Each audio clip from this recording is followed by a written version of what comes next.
ശിക്ഷ ലഭ്യമാകുമെന്ന് ഉറപ്പായിരിക്കുകയാണ്. കോടതി പ്രതിയെ കുറ്റക്കാരനാണെന്ന് കണ്ടെത്തിയിരിക്കുന്നു. ഏറെ ആശ്വാസമുളവാക്കുന്ന ഒരു വാർത്തയാണിത്. പാനൂരിനടുത്ത പാലത്തായിയിലെ 4ാം ക്ലാസ്സിൽ പഠിക്കുന്ന ഒരു കുട്ടിയെ സ്കൂൾ അധ്യാപകൻ കുഞ്ഞ് മൂത്രപ്പുരയിൽ പോകുന്ന സമയത്ത് കൂടെ അവിടെ പോവുകയും അവിടെ വെച്ച് വളരെ മോശമായി ലൈംഗികമായി കുട്ടിയെ പീഡിപ്പിക്കുകയും ചെയ്തു എന്നതായിരുന്നു കേസ്.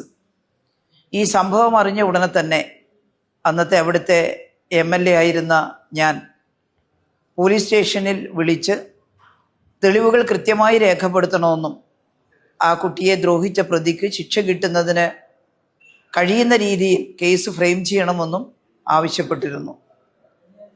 പ്രതി കുറ്റക്കാരനാണ് എന്ന് കുട്ടിയുടെ മൊഴിയിൽ നിന്ന് വ്യക്തമായതിനാലാണ് കേസ് ശക്തമായിട്ട് എടുക്കണം എന്നാവശ്യപ്പെട്ടത്. പ്രതി ആരാണെന്ന് നോക്കിയിട്ടല്ല, ആരായാലും പെൺകുട്ടികളെ, കുഞ്ഞുമക്കളെ ക്രൂരമായി പീഡിപ്പിക്കുന്ന ആളുകൾക്ക് ശിക്ഷ ഉറപ്പാക്കണമെന്നാണ് നമ്മൾ പറയുക. വലിയ ദുഷ്പ്രചരണങ്ങളാണ് ഇതിൻ്റെ ഭാഗമായിട്ട് നാട്ടിലാകെ ഉണ്ടായിട്ടുള്ളത്.